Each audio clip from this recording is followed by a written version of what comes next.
ഞങ്ങളുടെ പള്ളിയിലെ പിള്ളേർ കരുണയില്ലത്തിലെ പിള്ളേരെ കാണാൻ പോയ എൻ്റെ വീഡിയോ ആണ്. കരുണയില്ലം ഞങ്ങളുടെ ഇവിടെ തൊട്ടടുത്തുള്ളൊരു സ്പെഷ്യൽ സ്കൂളാണ്.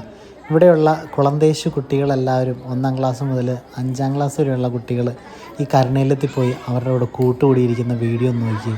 എത്ര രസമാണ്! അവരെത്ര പെട്ടെന്ന് ആ പിള്ളേരുമായിട്ട് കൂട്ടുകൂടിയെന്ന് നോക്കി. വയ്യാത്ത പിള്ളേരാണ്, സ്പെഷ്യൽ സ്കൂളിലെ പിള്ളേരാണ്, പക്ഷേ അവരും ഇവരും തമ്മിൽ ഉള്ള ഒരു മനസ്സിൻ്റെ ബന്ധം എത്ര ഭംഗിയാണെന്ന് നോക്കി. ടീച്ചേഴ്സാണേലും ആ കുട്ടികളുടെ കൂടെ ഇരുന്ന് കളിക്കുകയും അവരുടെ കൂടെ ഇരുന്ന് വർത്തമാനം പറയുകയും അവരോട് കൂടെ ആയിരിക്കുകയൊക്കെ ചെയ്ത് കുറേ സമയം 1-2 മണിക്കൂർ ഞങ്ങളവിടെ സ്പെൻഡ് ചെയ്തു. എത്ര മനോഹരമായ ടൈമായിരുന്നറിയോ പ്രിയപ്പെട്ടവരെ. നമ്മളും ഇങ്ങനെയുള്ള സ്പെഷ്യൽ സ്കൂളുകളും അതുപോലെ ഓൾഡ് ഏജ് ഹോമുകളിലൊക്കെ സമയം കിട്ടുമ്പോൾ പോവുകയും അവരുടെ കൂടെ അല്പസമയം ഒന്ന് സ്പെൻഡ് ചെയ്യുകയും ചെയ്യണം.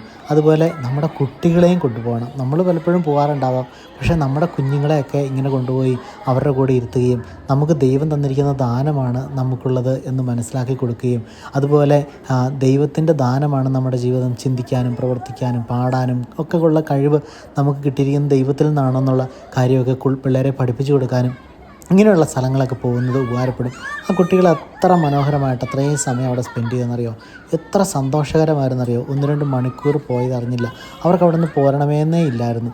എങ്കിലും സമയം കുറഞ്ഞതുകൊണ്ട് നമ്മൾ പോകുന്നു. പിന്നെയും തിരിച്ചു ചെല്ലാമെന്ന് പറഞ്ഞിട്ട് നമ്മൾ ടാറ്റ കൊടുത്ത് പോരുകയത്. Happy Easter.